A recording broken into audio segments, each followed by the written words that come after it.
Hello everyone, let's look at the blood vessels of the forelimb. So let's first get oriented with the specimen here. So we have the isolated right forelimb from the main trunk, the lateral view, the cranial aspect and the caudal aspect on the back side here, the cubital joint, the carpus. Let's turn it around a little bit to see the cranial view of the forelimb. We see the cranial aspect of the antebrachium here, the shoulder region, the medial side and the lateral side. On the cranial surface of the antebrachium, look at it superficially, we see the cephalic vein. The cephalic vein is formed by combination of accessory cephalic vein which drains blood from the dorsal aspect of the manus and then it continues further to the cephalic vein. While cephalic vein itself is formed on the palmar aspect of the manus, draining that blood continuously into general circulation. The vein which is present on the dorsal aspect of the antebrachium, look at it superficially, is your cephalic vein. In this preparation the vein is broken here, but still we can follow the continuation all the way up to the shoulder region as well. Accompanied by the cephalic vein, on the dorsal aspect of the antebrachium, we can also see a small artery which is located on the lateral side here, that is your cranial superficial antebrachial artery, and also accompanied by a superficial branch of the radial nerve, which then further supplies the dorsal aspect of the manus. Let's follow the cephalic vein further upward. As we look at the cephalic vein further upward, now we are looking at the lateral view. We are coming close to the shoulder region. Here we see further continuation of the cephalic vein. The cephalic vein continues further and it runs underneath the brachiocephalicus muscle.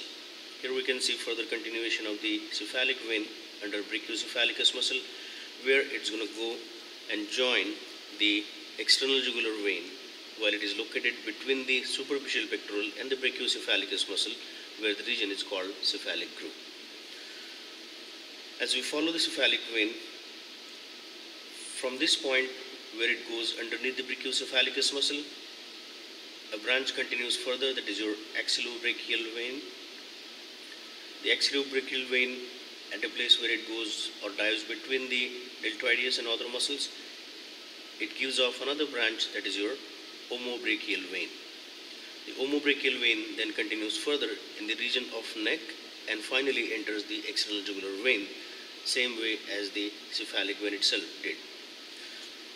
So let's review it quickly. So we have cephalic vein. We have the cephalic vein, accessory cephalic vein which will join the cephalic vein later. The cephalic vein would continue. It will go underneath the brachiocephalicus muscle.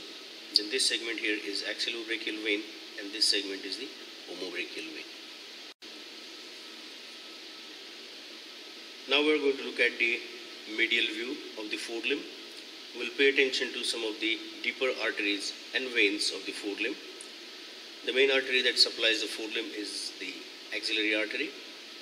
The axillary would then further continue into the brachium, where in general it would be called brachial artery, which will further continue into the antebrachial region, where at some point it will be called the median artery, and also has another important branch which is the radial artery. Okay, let's look at the general distribution of the veins as well. So we have the axillary vein, which will also divide into similar branches as the axillary artery, but then we can see a lot of variations in the structure of the vein as compared to the arteries. So some of the larger veins, they may directly come into the axillary artery instead of forming these smaller tributaries or so, or we can then individually identify the veins which are satellites of the major arteries. Okay, let's look at the shoulder region and we'll follow the axillary artery and the brachial artery. Looking at the axilla, we see the axillary lymph node located along with the pectoral muscles there. If we put it back, it's going to be located in the axillary region, close to the place where the axillary vein and axillary artery is located. As we reflect the pectoral, we can now see the medial side of the muscles of the brachium as well as muscles of the shoulder.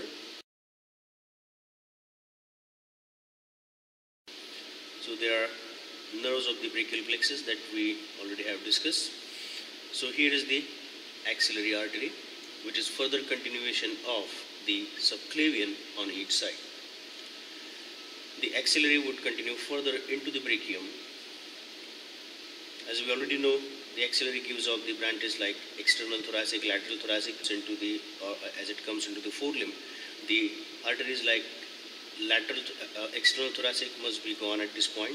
We can see the axillary artery continued further, and then it gave off remaining branches like subscapular artery. Remember, subscapular is not a very long branch. It's a very short segment which then further quickly divides into its terminal branches. So we have subscapular. Subscapular then continues further. It gives off branches like thoracodorsal artery, which can be further traced backward going to the latissimus dorsi muscle. We have another blood vessel which goes on the caudal surface of the scapula, that is your circumflex scapular artery, and then we have another branch of the subscapular, that is your caudal circumflex humeral artery. Now the axillary is supposed to come further downward and then give off another branch which goes on the cranial surface of the humerus, that is your cranial circumflex humeral artery. In some other specimen you might see it is coming more specifically from the axillary, but then in this specimen it comes very close to the place where it gave off the subscapular artery. So we have axillary artery which gives off subscapular, then it gives off cranial circumflex humeral, and from this point below it's going to become brachial artery. So we can follow the brachial artery further downward. It crosses the cubital joint and goes further into the antebrachium. Let's look at the branches of the brachial artery. The brachial artery, as it moves further down, it gives off its first branch, that is the deep brachial artery, responsible for part of the triceps. Deep brachial artery is the first branch of the brachial artery. Then brachial artery continues further down, gives off another branch on the caudal surface again, that is the collateral ulnar artery.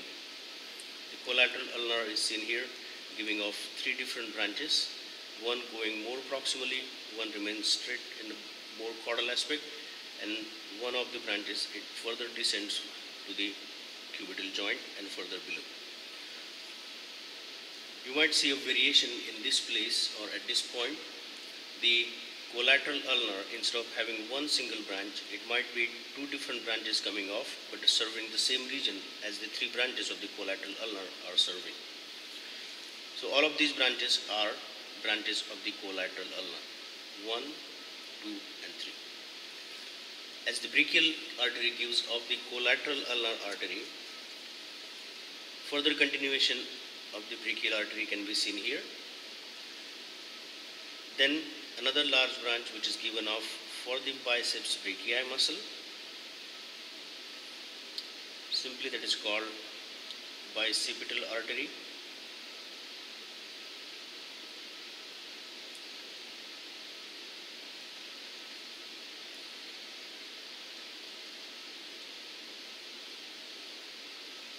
The one which is going further to the biceps brachii muscle, the bicipital artery.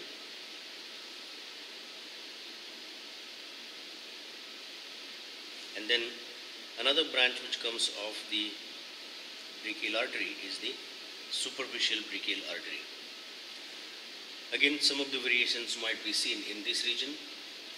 The bicipital artery, instead of coming directly off the brachial artery, the bicipital and superficial brachial, they might come together as one single trunk, as we see in this particular specimen. And then they split into bicipital and the superficial brachial. Okay, let's look at one other specimen where those blood vessels can be seen in a little different manner. So we have the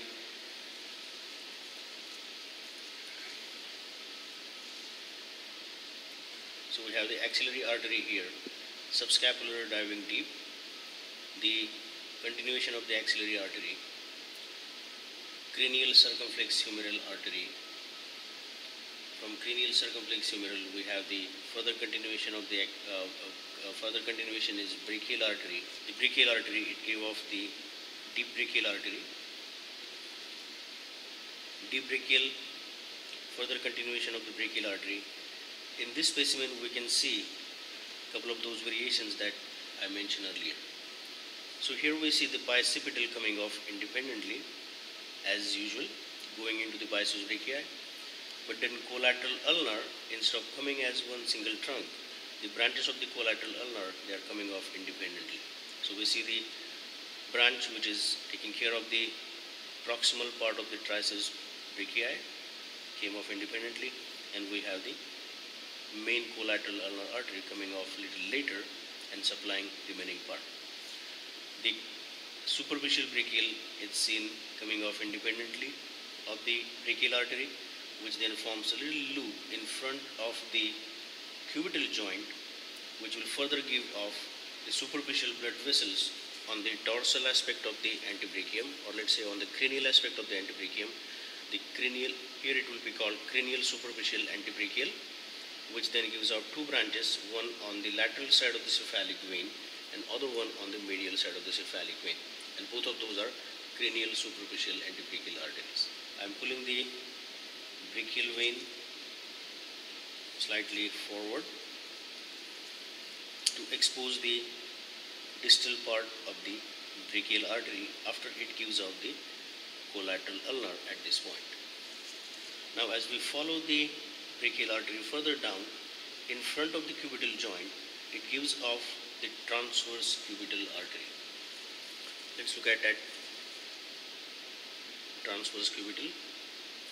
The blood vessel which goes transversely in front of the cubital joint, that is your transverse cubital artery. After giving off the transverse cubital, the brachial would continue further into the antebrachial region. Here we have transected some of the muscles. Your pronator teres as well as flexor carpi radialis has been transected in order to expose the brachial artery and further continuation as a median artery. So here we have the brachial artery continuing further down into the region of antebrachium. The first branch that we see right here, that is recurrent ulnar artery. The recurrent ulnar is given off first, then brachial continues further and gives off an important blood vessel which goes in between the radius and ulna, and so it is called common interosseous artery. So the blood vessel that you see right here, is the common interosseous artery, which further gives off three branches like cranial interosseous, common interosseous artery that we see here, slightly overlapped by branches of the median nerve, common interosseous, which further gives off the ulnar artery, cranial interosseous artery and caudal interosseous artery. After giving off the common interosseous, the brachial is called median artery. The first branch of the median is the deep antebrachial artery.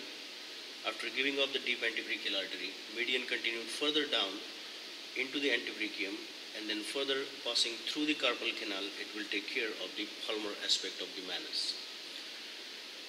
On its way, after giving off the deep antebrachial, the median artery also gives off a small branch which remains more superficial, that is your radial artery.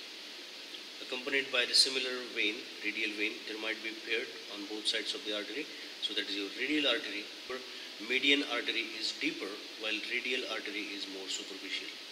Radial is also accompanied by the similar veins. Okay, so these are the major arteries of the forelimb. Let's look at the veins in the similar region. So we see the axillary vein, see the thoracodorsal vein. The subscapular vein would be a very short segment where the deeper branches from the scapular region, shoulder region as well as thoracodorsal is coming into, and the brachial vein continues further down, accompanying the brachial artery. The larger vein is the brachial vein. Similarly, we have the deep brachial vein, collateral ulnar vein. As we continue further down, we can still see continuation of the brachial vein. At this point, there is connection between the cephalic vein and the brachial vein. That connection or that communicating branch is called median cubital vein, which is connection between the brachial vein and the cephalic vein, and so the deeper vein and the superficial vein of the forelimb. We can follow the brachial vein further down at the same place where it will receive or it will give off the common interosseous veins. Further it will be called median vein. But then you can observe as we follow these blood vessels, or specifically the veins further down, they become much smaller because the cephalic vein is going to be more responsible for draining the blood from the distal forelimb as compared to the deeper veins which are located here.